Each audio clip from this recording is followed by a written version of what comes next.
The New York Liberty kicked the season off and topped the standings at 3-0 this week.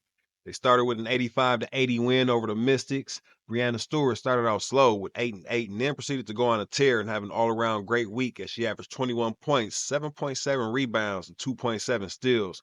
She also gained some new fans and dropped a Stewie 3, the third iteration of her signature line with Puma. Now, this shoe is being compared to the Kobe 11, which is a great thing. It does have that drop-in midsole unit. If you know, you know.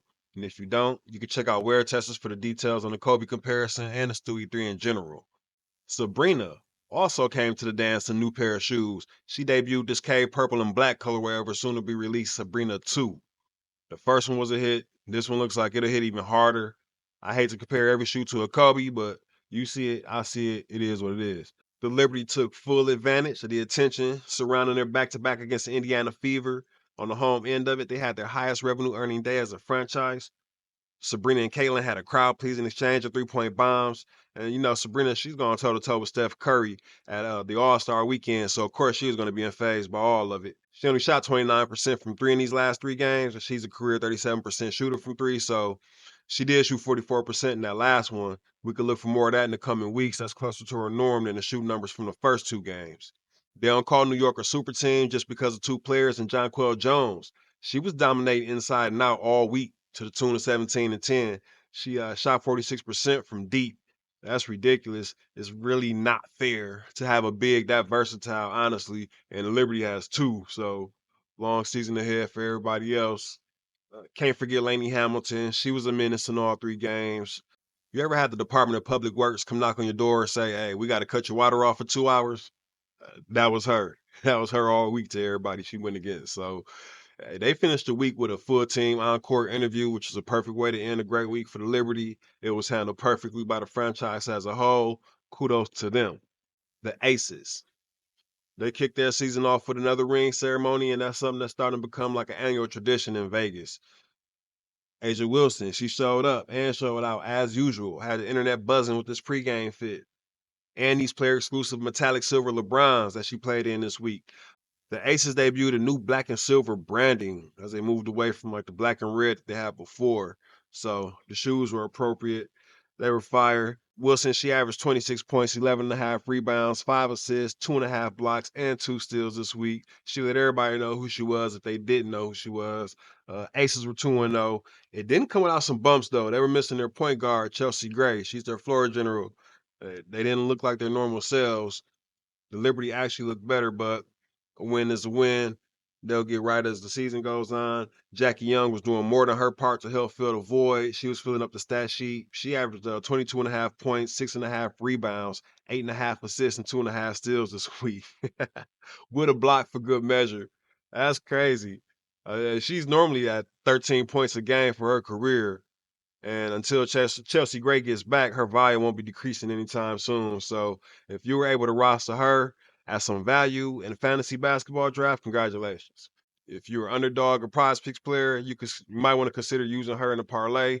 The opportunities will be there for her. The load will be heavy as long as Gray is out. Don't add her if it doesn't hit. Remember, play responsibly, and that extends beyond just your money management and lack thereof. Speaking of money management, or really pocket watching, the Aces were each awarded a $100,000 sponsorship by their city council, and it was a deal that was worth more than the WNBA salaries of some of the players, including rookies Kate Martin and Deja Fair. And this move was celebrated all around the internet, and obviously by the Aces players, right? And others around the game too. It was announced almost instantly that the league would be investigating the sponsorship by the city and that it would have to be determined if it would even be allowed.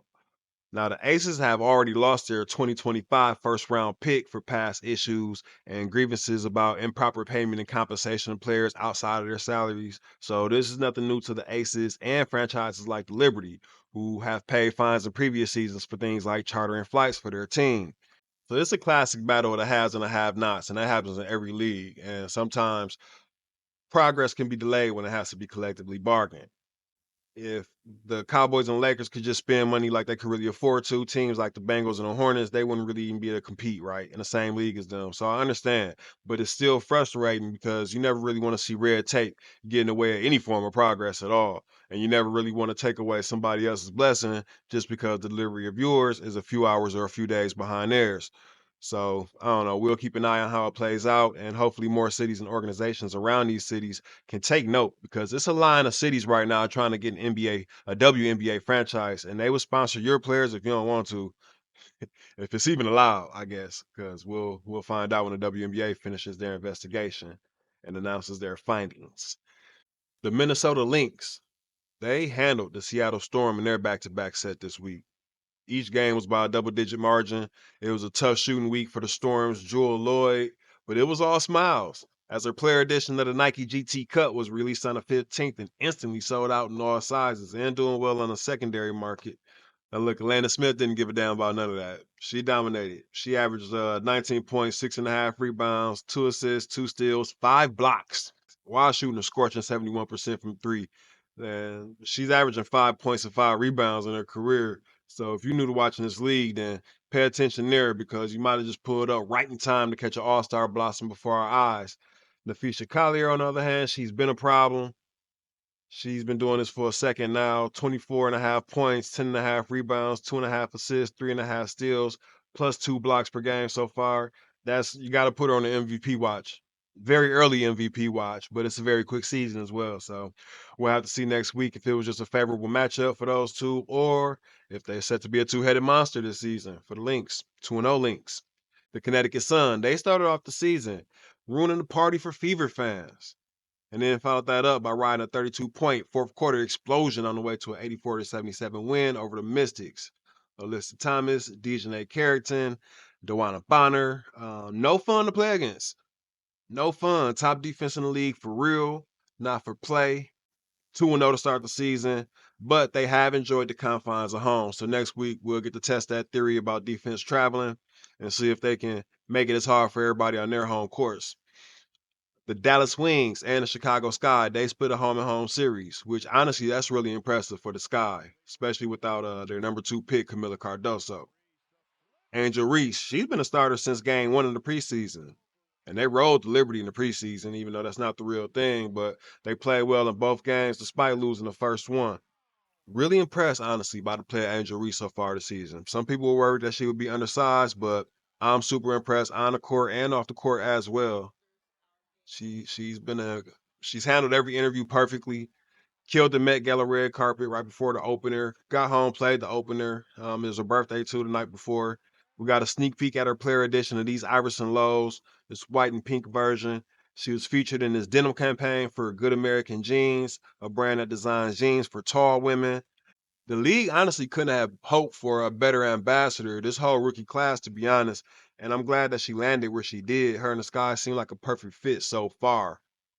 Marina Mabry, she had 16.5 points, 8.5 rebounds, 5.5 assists, and 3.5 steals this week. So she's gonna gain a ton of new fans if she keeps playing that way in front of these growing audiences. Salute to her. For the Wings, we already know Enrique. She's one of the most elite bucket getters ever since her championship run at Notre Dame and since day one in the W. She hit him up for 30 points, 4 rebounds, 5 assists, and 2.5 steals in those 2 games this week. So she's off to a hot start. Still waiting to hear if she's going to get another PE at the GT cut this year. No news so far, but if she keep balling like this, then people will be calling for her signature soon, and you can keep the GT cut. And you know I'm here for that. 4-on-4. Atlanta Dream. The Atlanta Dream. They managed to split their first pair of games. First, they won against the Sparks, 92-81 in their opener. Then they lost to the Mercury in one of the best and honestly most tightly contested games that we had this week. Ryan Howard, she led the way, averaging 23 points, 6 rebounds, and 1.5 steals. We saw Lotto attend her first WNBA game to support Angel Reese in the Chicago Sky. I wonder if she's hooked now and if she'll start to attend some of these ATL games soon. Time will tell. One person I know for a fact that's looking forward to seeing the dream is Kalia Cooper from the Phoenix Mercury. She rung them up for 38 in the Mercury's one win this week. She had a lot more fun playing them than she did playing against the Aces, who she has to deal with again this coming Tuesday in Las Vegas, streaming on WNBA League Pass, which you can subscribe to through YouTube TV Prime Time. Now, To the victors go the spoils, and unfortunately, the winless teams don't get no play on this video. So I will be breaking down the shift in the Fever's approach to using Caitlin Clark in just their third game, as well as some eye-popping performances from Cameron Brink, and starting the countdown until Rakia Jackson takes somebody's starting spot on the Sparks. It's happening. Just win. We'll talk about that more in the next video. Make sure you subscribe and hit the bell to get notified when we do. The videos are all cool, but the real action is in the comments. It's in the comments, so come join the conversation. I'll see y'all there. To the next one, peace.